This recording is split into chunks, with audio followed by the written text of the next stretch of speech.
Hi, this is Ryan with Front End Audio, and today I want to talk to you about the ART Pro MPA 2. It's a dual channel tube mic pre. It's actually a very great valued unit that has a ton of features, and if we look over the front panel here, we can actually see what this thing has to offer. Looking at the face of the unit, you can tell it's a 2-rack space unit, so it will need a little extra room if taken consideration when you're looking into this. You have your power switch right here for cutting on and off the unit. You have your gain stage here for your mic level and instrument level input. And it's not detented, but it does have a clicking feel to it. So you can make reference, a mental reference, or actually just write it down, how many clicks up and down you were when you were setting up. It's a nice recall feature. Here you have your impedance, which you can adjust from a lower impedance to a higher impedance. And of course, the more you crank up the impedance, the more it tames the high end. So if you really need to work on maybe smoothing out the high end of a specific instrument or vocalist, that is a great feature. One thing to note is that this impedance does not affect the instrument input at all. Right here you have your master level output, and all of these, of course, have that clicking feel for great recall.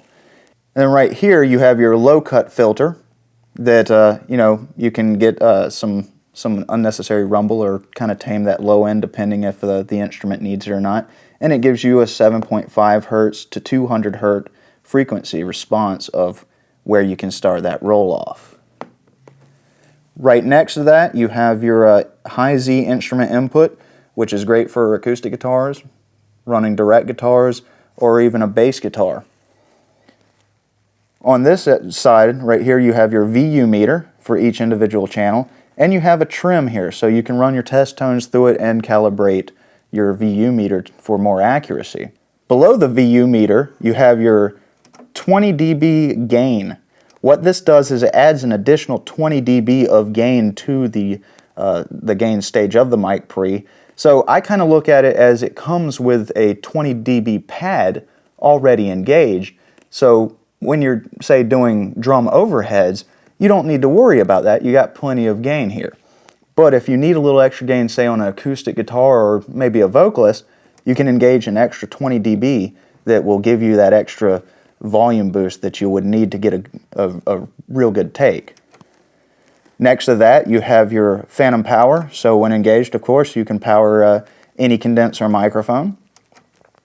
Next to that, you have your high voltage plate. And what this does is it boosts the voltage going to the tubes to get a little extra saturation going. It does take about 15-20 seconds for it to ramp up or cool down. So you want to make sure that if you're engaging this for, adding a little extra body to, say, an acoustic guitar or something like that, you give it time to warm up, and when disengaged, give it time to cool down.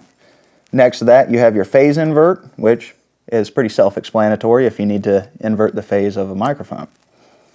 Next to that, you have your mid side. Now what this does is it aligns the output of the unit so that you can actually do mid-side stereo recording.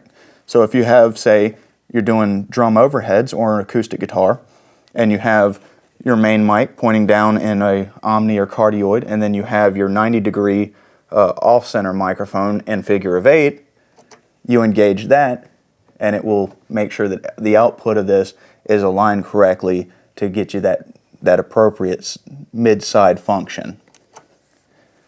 Right above this button, you have your LED meters segmented, and it has your green for good, your yellow for getting a little hot, and your red for clipping. This is a great visual kind of representation of your meters. So if you're a little ways away from the unit and you can't quite make out the VU meters, you have your LED meters for reference. On channel 2 of the unit, you'll notice the controls are virtually the same. The only difference here is your stereo button.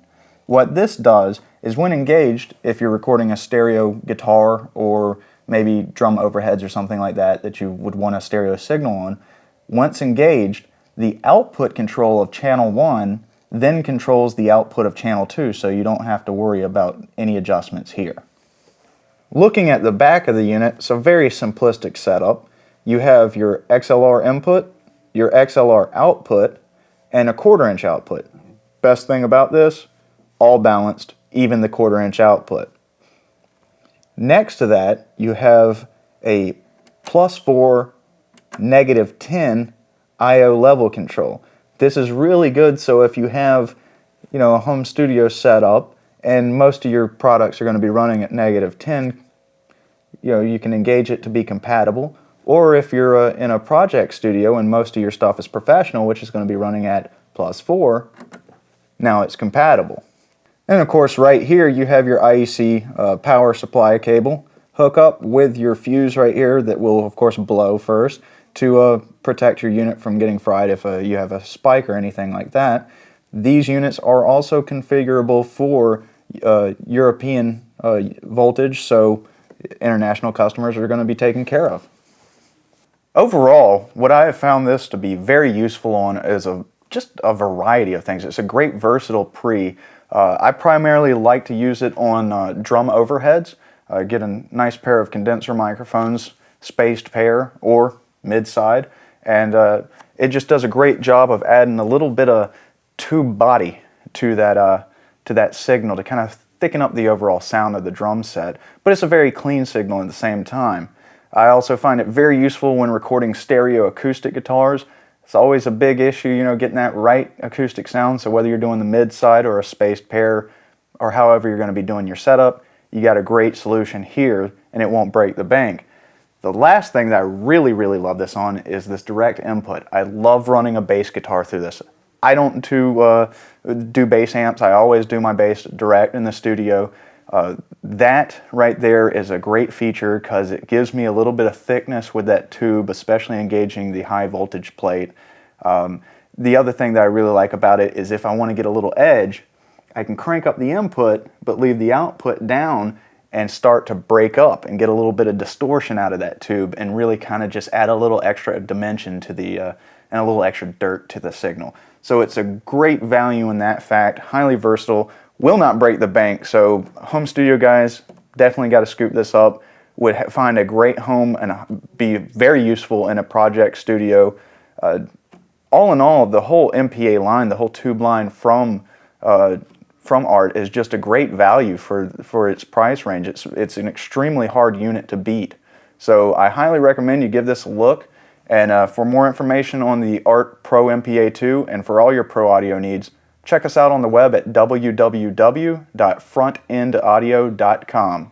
Thank you.